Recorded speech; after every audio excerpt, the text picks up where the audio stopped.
ঈদ ও পহেলা বৈশাখ ঘিরে রাজশাহীতে জমে উঠেছে সিল্কের বাজার। আরামদায়ক হওয়ায় ঐতিহ্যবাহী কাপড়ের প্রতি রয়েছে বাড়তি আকর্ষণ। ঈদকে ঘিরে ৭০ কোটি টাকার বেচাকেনার আশা করছেন এই জেলার ব্যবসায়ীরা। তবে বিশেষজ্ঞরা বলছেন, কাঁচামাল আমদানি নির্ভর হওয়ায় ছোট হয়ে আসছে সিল্ক অর্থনীতির আকার।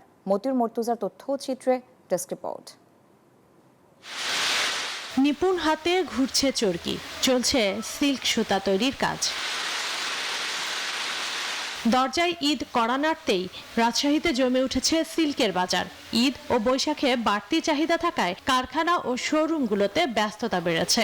ক্রেতারা আসছেন, কিনে নিচ্ছেন পছন্দের পোশাক। সিল্কের কালেকশনগুলো ভালো, পরে আরামদায়ক এবং এখানে মার্কেটটা তো অনেক বড়, সবকিছুই পাওয়া যায়। সিল্কের ড্রেসগুলো আমার অনেক পছন্দ। হ্যাঁ, আমি রাজশাহীতে অন্য কোথাও যাই না সিল্ক ছাড়া। নতুন কি এসেছে, নতুন যেগুলো এসেছে সেগুলোই নিব। দুই উৎসব সামনে রেখে প্রায় ৭০ কোটি টাকার বাণিজ্যের আশা করছেন সংশ্লিষ্টরা।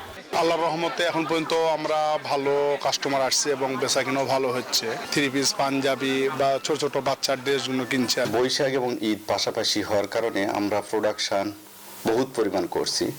সিল্কে আসলে শাড়ি, থ্রি পিস, পাঞ্জাবি প্রচুর বিক্রি হয়।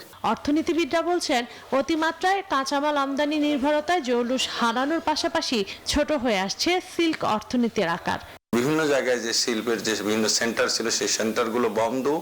এখন বেসরকারি উদ্যোগে, বেসরকারি ব্যবসায়ীদের উদ্যোগে, দু একটা এনজিওর উদ্যোগে যে সিল্ক সেক্টরটা আমাদেরকে নিবু করে আমাদের চলছে। সিল্ক শাড়ি ৫,০০০ টাকা থেকে শুরু করে ৩০,০০০ টাকা পর্যন্ত দামে বিক্রি হচ্ছে, আর পাঞ্জাবি ৪,০০০ থেকে ২০,০০০, থ্রি পিস ২,০০০ থেকে ২০,০০০ টাকা পর্যন্ত দামে বিক্রি হচ্ছে।